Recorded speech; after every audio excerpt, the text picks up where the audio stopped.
kapatid, meron lamang po akong babasahin na talata. Kaya kapatid, sabi nga dito kapatid, sabi nga sa Mateo 6:33, kaya napaka-importante talaga. Lagi natin mauna ang kalooban ng Diyos. Lagi natin mauna ang ating pumpunoon sa ating buhay.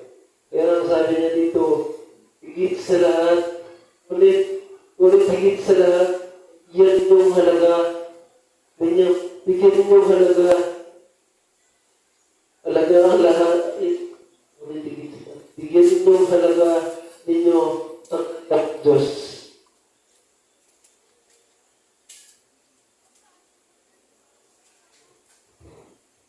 Sabi nga rin, ngunit higit sa lahat, bigyan ninyong halaga ang kaligayahan ng Diyos at ang pamumuhay na ayos sa kanyang kalooban at inasal nyo ang lahat ng mga bagay na ito. Kaya malinaw kapatid, unahin doon natin ang kaligayahan ng Diyos. Ngunit higit sa lahat, bigyan natin oras panahon ng ating pupong ng Diyos. Kaya kapatid, kailangan natin talaga unahin natin lagi ang kalooban ng Diyos. Kapatid, ang gusto ng Diyos, bigyan natin sa ng oras panahon sa ating buhay. Kaya kapatid, napaka-importante talaga na meron tayong oras panahon sa ating pupong ng Diyos. Alam mo kapatid, alam na ng Diyos yung mga pangailangan natin. Kaya ibigay ng Diyos yan yung mga pangailangan natin sa ating buhay. Kaya, lagi na ng Diyos na unahin natin sa ang gusto ng Diyos na tayo po ay lumago pa umunlad ang ating spiritual. Kaya, sabi nga niya, ngunit higit sa lahat, bigyan natin isa ng oras panahon sa ating buhay. Kaya, maraming tao ngayon, isa malakas ng panahon, oras sa Diyos. Kaya sa atin, dapat bigyan natin oras, panahon ng Diyos sa ating buhay. Kaya, alam ng Diyos yung mga pinailangan natin sa ating buhay.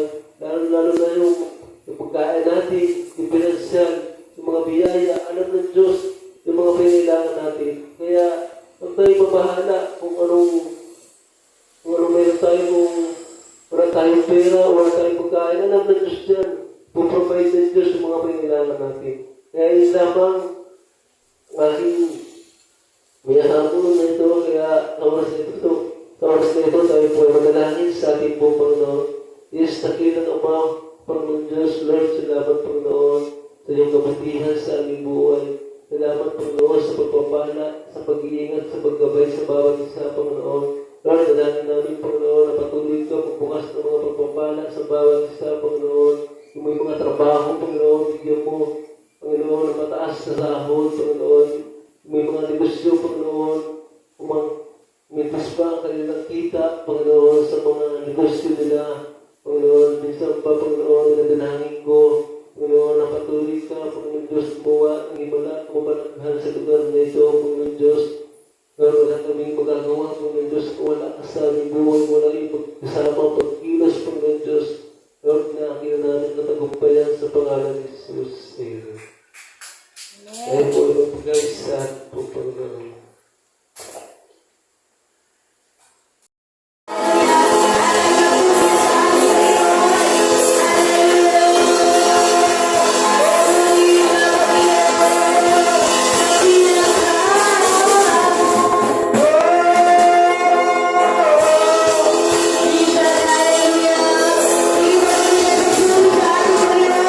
Hallelujah.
Panginoon, nakiisa ka namin, Panginoon Diyos, Lord God, at ikaw, Lord God, ang siyang manguna sa amin na lahat.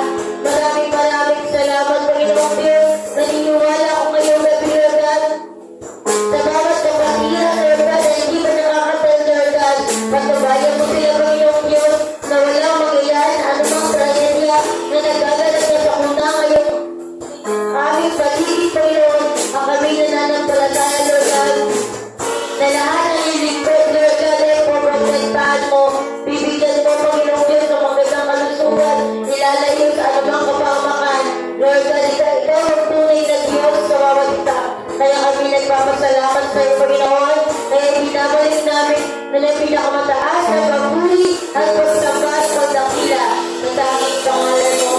Amen and amen. Hallelujah. Sige po tayo kayo kami sa ating Panginoon. Napakailanman. Hallelujah. Praise the Lord. Hallelujah.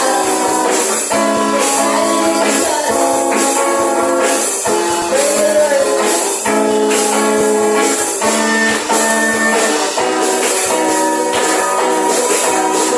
God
Panginoong Diyos. Bilang sa maging katuwang niya sa gawain niya. Kaya ka narito, Panginoon. Hindi aksidente na tinawag ka ng ating Panginoong Diyos sa kanyang buhay. At ikaw ay patuloy na pagpapalain ng ating Panginoong Diyos. Sundin natin ang kalooban ng ating Panginoong Diyos. Hayaan natin ang ating Panginoong Diyos na ang siyang maging magandang layunin sa ating buhay. Patungo sa ating Panginoon. Hallelujah. Kung ikaw ay minaranasan ngayong gabi, idalog mo sa ating Panginoon. Lumapit ka sa ating Panginoong Diyos. Hayaan mo ang ating Panginoon mag-manifestate sa iyong buhay. Ibigay mo ang iyong buhay. Alang-alang sa ating Panginoong Diyos. At ibigay ng ating Panginoong Diyos. Ang Panginoon ay tapat sa lahat ng kanyang pangako. At siya'y tapat sa lahat ng kanyang mga tinawag. At siya'y tapat sa kanyang